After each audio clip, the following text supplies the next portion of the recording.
నమస్తే అండి. ముందుగా అందరికీ నాగు స్వయం సమాచారం ఛానల్కి స్వాగతం. ఈరోజు మనం వీడియోలో భగవద్గీత పారాయణంలో గీతాసారంలో 39వ శ్లోకం యొక్క భాష్యంని ఇప్పుడు వివరిస్తున్నానండి. నిన్నైతే శ్లోకాన్ని అయితే చెప్పుకున్నాము. ఈరోజు భాష్య వివరణ కొనసాగిస్తామన్నమాట. ముందుగా ఎవరైనా మన ఛానల్ని ఇంకా సబ్స్క్రైబ్ చేసుకోలేదో వాళ్ళందరూ సబ్స్క్రైబ్ చేసుకోండి. మరిన్ని మంచి వీడియోస్ కోసం లైక్ చేయండి, షేర్ చేయండి. సబ్స్క్రైబ్ అయితే చేసుకుని నలుగురికి షేర్ చేయడం వల్ల మంచి ఈ కంటెంట్ అనేది అందరికీ రీచ్ అవుతుంది. వాళ్ళ లైఫ్లో కూడా కొంచెం భక్తి మార్గం అనేది చేంజ్ చేసుకోవడానికి అనుకూలమైతే అవుతుందండి. ఇప్పుడు భాష్యంలోకి అయితే వెళ్దాం. వేద నిఘంటువైన నిరుక్తి అనుసరించి సాంఖ్యం అంటే విషయాలను విపులంగా వివరించేదని అర్థం. సాంఖ్యం అనేది ఆత్మ యొక్క నిజ స్వభావాన్ని వర్ణించే తత్వానికి అన్వయిస్తుంది. ఇక యోగము ఇంద్రియ నిగ్రహాన్ని కూడా ఉంటుంది. యుద్ధం చేయకూడదనే అర్జుని ఆలోచన ఇంద్రియ ప్రీతిపై ఆధారపడి ఉన్నది. తన ప్రధాన ధర్మాన్ని మరచి అతడు యుద్ధాన్ని విడిచిపెట్టాలని అనుకుంటున్నాడు. ఎందుకంటే ధృతరాష్ట్రుని పుత్రులైన తన జ్ఞాతులను సోదరులను జయించి రాజ్యాన్ని భోగించడం కంటే తన బంధువులను చంపకపోతేనే తను ఎక్కువగా ఆనందం పొందగలడని అతను అనుకున్నాడు. అయినా ఈ రెండు మార్గాలలోనూ ఇంద్రియ ప్రీతియే మూల సూత్రంగా ఉన్నది. వారిని జయించడం ద్వారా పొందే ఆనందము, వారిని సజీవులుగా చూడడం ద్వారా కలిగే ఆనందము రెండు కూడా జ్ఞానధర్మాలను పణంగా పెట్టే స్వేంద్రియ భోగము పైననే ఆధారపడి ఉన్నది. అందుకే పితామహుని దేహాన్ని వధించడం ఆత్మను చంపడం కాదని శ్రీకృష్ణుడు అర్జునునికి వివరింపగోరాడు.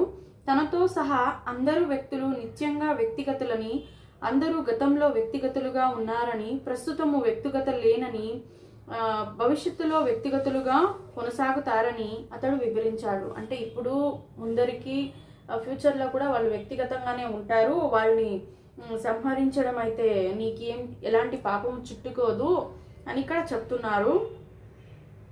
అందుకే పితామహుని దేహాన్ని వధించడం ఆత్మను చంపడం కానీ శ్రీకృష్ణుడు అర్జునునికి వివరింపగోరాడు. తనతో సహా అందరూ వ్యక్తిగతలు అంటే భవిష్యత్తులో కూడా ఆత్మ వరకే నిజమండి, శరీరంనే మాత్రమే మనం త్యజిస్తాం.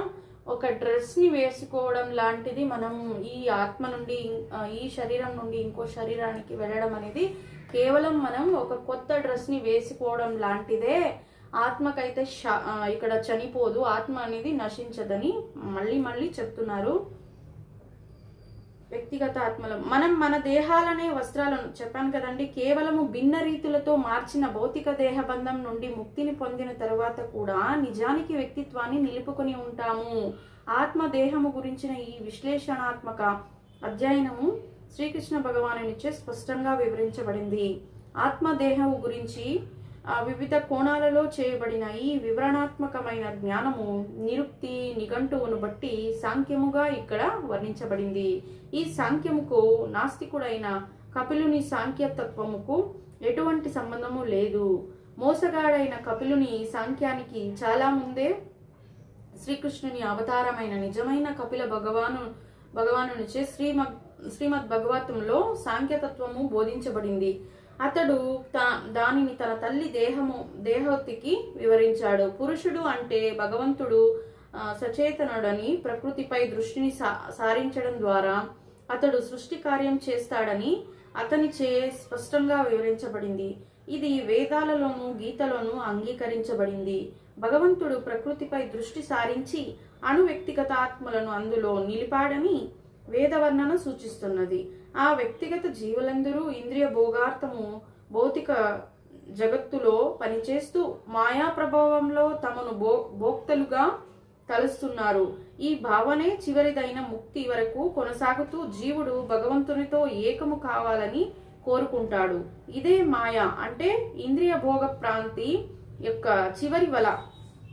అటువంటి ఇంద్రియ భోగ కలాపాలతో కూడిన అనేక జన్మల తరువాతనే మహాత్ముడైన వాడు వాసుదేవునికి అంటే శ్రీకృష్ణ భగవానునికి శరణజొచ్చి చరమ సత్యాన్వేషణను సఫలం చేసుకుంటాడు. అంటే ఎన్నో జన్మలు ఎత్తాలి మానవుడు దేవుని పాదాల వరకు చేరి ఒక అణులాగా కూడా అణు పరిమాణంతో చేరి కూడా తన వరకు చేరాలంటే ఎన్నెన్నో జన్మాలు ఎత్తాల్సిందే. అంటే మనం రీప్లేస్మెంట్ అంటే డ్రెస్ని డైలీ వేసుకుంటాం కదా, అలా మనకి అనేక జన్మల తర్వాతనే మనం శ్రీకృష్ణ భగవాని చెంతకు చేరుతామనేది ఇక్కడ స్పష్టమవుతోందండి.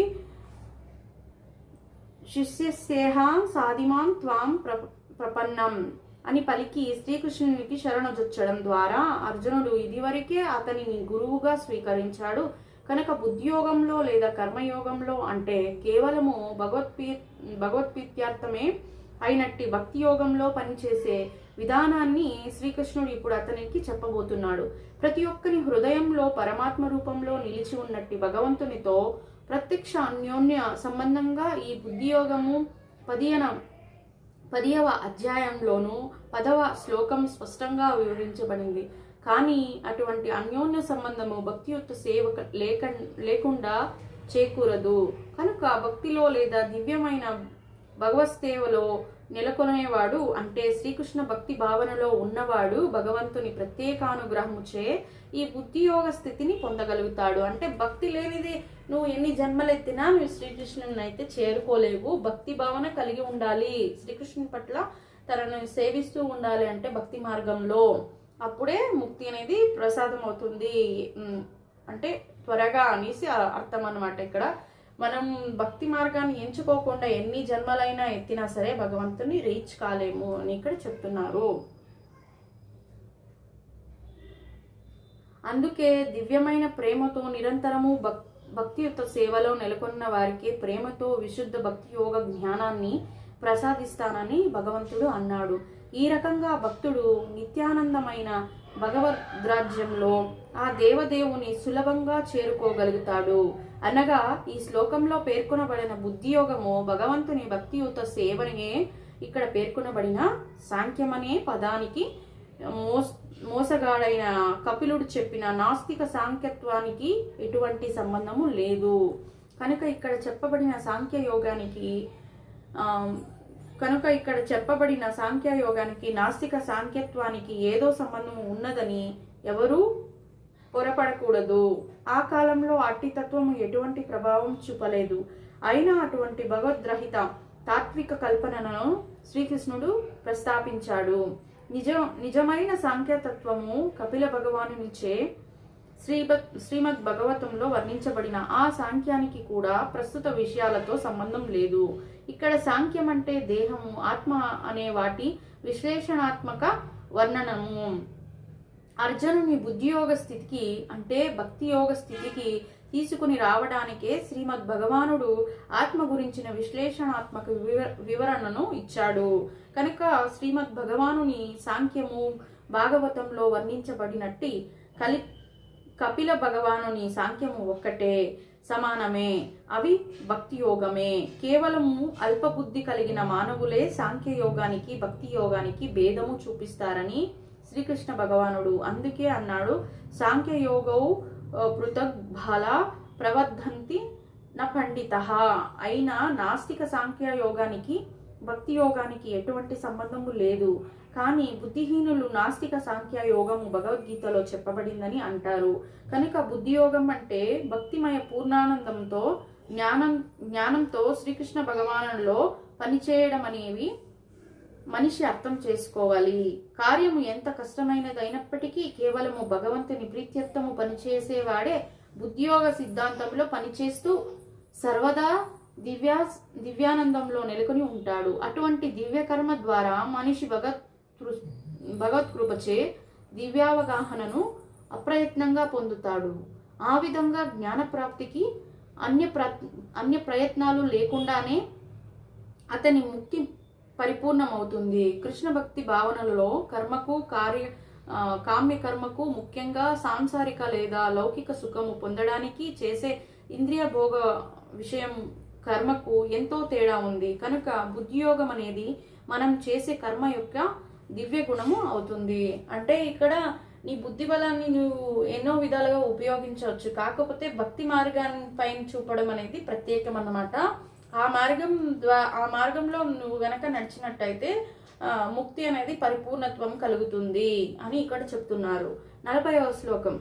నేహా విక్రమానాశోస్తి ప్రత్యవాయో న న విద్యతే స్వల్పమప్యస్య ధర్మస్య త్రయేతే మహతో భయాత్.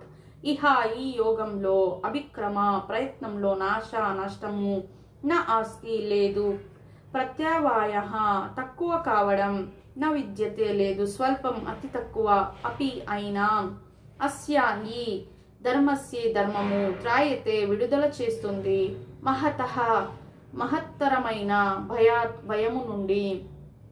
ఈ ప్రయత్నంలో నష్టము కానీ తక్కువ కావడం కానీ లేదు. ఈ మార్గంలో స్వల్ప పురోగతి అయిన మనిషిని మహత్తరమైన భయం నుండి కాపాడుతుంది. భాష్యము. కృష్ణ భక్తి భావనలో కర్మ అంటే ఇంద్రియ భోగవాంఛ లేకుండా శ్రీకృష్ణుని లాభం కొరకే పనిచేయడం మహోన్నతమైన దివ్య కార్యం. అటువంటి కార్యంలో చిన్న ఆరంభమైన నిరాటంకంగా సాగుతుంది. అంతేకాదు అటువంటి చిన్న ఆరంభము ఏ స్థితిలోనూ నశించదు. భౌతిక పరిధిలో ప్రారంభమయ్యే ఏ కర్మ అయినా పూర్తి చేయవలసే ఉంటుంది, లేకపోతే ఆ ప్రయత్నమంతా వృధా అవుతుంది. కానీ కృష్ణ భక్తి భావనలో ప్రారంభమైన ఏ కర్మ అయినా పూర్తి చేయనప్పటికీ శాశ్వత ప్రభావాన్ని కలిగి ఉంటుంది.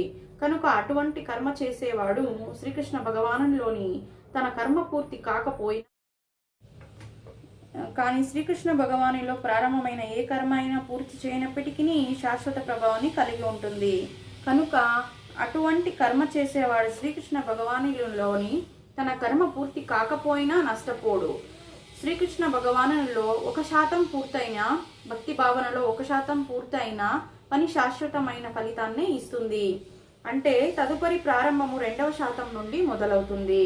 కాగా భౌతిక కలాపంలో 100కి 100 సాఫల్యం లేనిదే లాభం కలుగదు. అజామిలుడు కృష్ణ భగవానులో కొంత శాతం తన ధర్మాన్ని నిర్వహించిన భగవత్కరుణంచే చివరకు 100% ఫలితాన్ని పొందాడు. దీని సంబంధంలో శ్రీమద్ భగవతంలో 1:5-17లో ఒక చక్కని శ్లోకం ఇలా ఉన్నది. తక్త్వా స్వధర్మం చరణాంజుజం హరే హర్భజనం పక్వోత పతేత్తో యది యత్రక్వ వావద్రమ భూతం ముష్యకిం హోవార్త ఆప్తో భజతాం స్వధర్మతః. ఎవడేని తన స్వధర్మాలను విడిచి శ్రీకృష్ణ భక్తి భావనలో పనిచేస్తూ తన కర్మను పూర్తి చేయని కారణంగా పతనం చెందిన అతనికి కలిగే నష్టమేమున్నది? ఇక మనిషి తన లౌకిక కలాపాలను పరిపూర్ణంగా నిర్వహిస్తే పొందే లాభమేమున్నది? లేదా క్రైస్తవులు పలికినట్లుగా మనిషి సమస్త ప్రపంచాన్ని సాధించిన తన నిత్యమైన ఆత్మను కోల్పోతే పొందే లాభమేముంటున్నది? భౌతిక కర్మలు వాటి ఫలితాలు దేహంతోనే ముగుస్తాయి. కానీ శ్రీకృష్ణ భగవానులోని కర్మ మనిషిని దేహను నశింపు తరువాత కూడా తిరిగి శ్రీకృష్ణ భక్తి భావనకే తీసుకుపోతుంది. తదుపరి జన్మలో అతడు కనీసం ఉత్తమ సంస్కారం కలిగిన బ్రాహ్మణుల ఇంటిలో గాని ధనిక కుటుంబంలో గాని తిరిగి మానవునిగా జన్మించే అవకాశాన్ని తప్పకుండా పొందుతాడు. అది అతని మరింత పురోగతికి అవకాశము కలిగిస్తుంది. ఇదే శ్రీకృష్ణ భక్తి భావనలో చేసిన కర్మ యొక్క అద్వితీయమైన గుణము. అంటే ఇక్కడ దేవుణ్ణి మనము భక్తి భావనలో అంటే వేడుకోవడం వల్ల, భక్తిని ప్రదర్శించడం వల్ల ఈ జన్మ కాకపోయినా నెక్స్ట్ జన్మలో మానవుడే అయి పుట్టడానికి ఎన్నో అంటే ఇక్కడ ఖచ్చితంగా మానవుడై పుడతాడని చెప్పడం జరిగింది. అది ధనికుడిగా కావచ్చు, మంచి గుణాలున్న బ్రాహ్మణ కుటుంబంలో అయినా పుట్టగలుగుతాడు. కేవలం శరీరం నశిస్తుంది. భౌతిక శరీరం, భౌతిక లక్షణాలతో పాటు శరీరం మాత్రమే నశిస్తుంది. భక్తి మార్గంలో కనుక కొనసాగినట్టయితే నెక్స్ట్ జన్మలో కూడా తను మంచి సంస్కారవంతుడై జన్మిస్తాడు, మనిషిగానే పుడతాడనేది ఇక్కడ చెప్పడం జరుగుతుంది. 41వ శ్లోకం. వ్యవసాయాత్మిక బుద్ధి రేకేహ కురునందన బహుశాఖ హెనంశ్చాచ బుద్ధియోకవ్య వ్యవసాయినాం.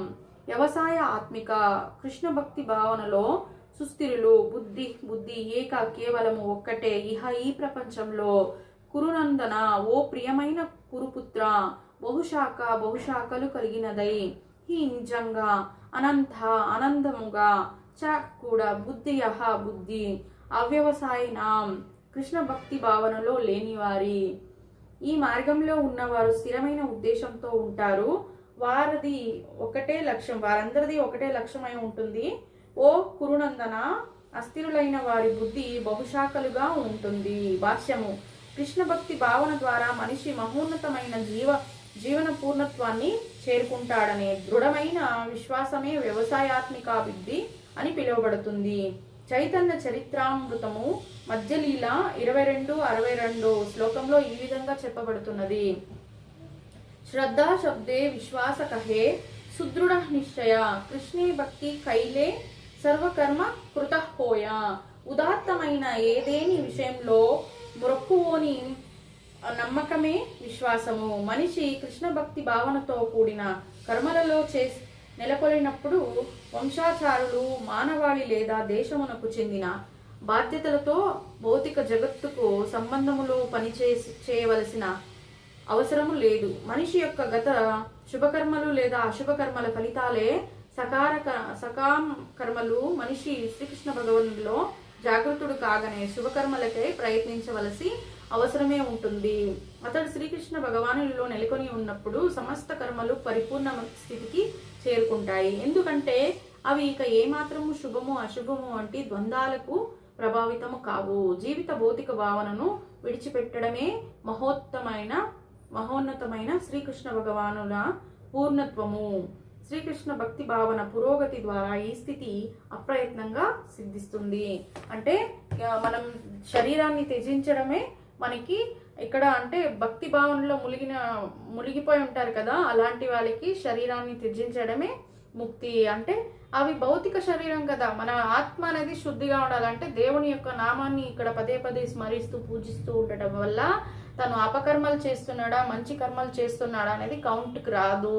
తను పరిపూర్ణంగా మంచి భక్తి భావన అయితే కలిగిన వాడవుతాడు. ఎందుకంటే భగవంతునికి దగ్గరగా ఉంటాడు భక్తి మార్గం ద్వారా అని ఇక్కడ చెప్పడం జరిగిందండి. ఇదేనండి వాటి వీడియో. రేపటి వీడియోలో కూడా ఇదే సారాంశం కొనసాగడం అయితే జరుగుతుంది.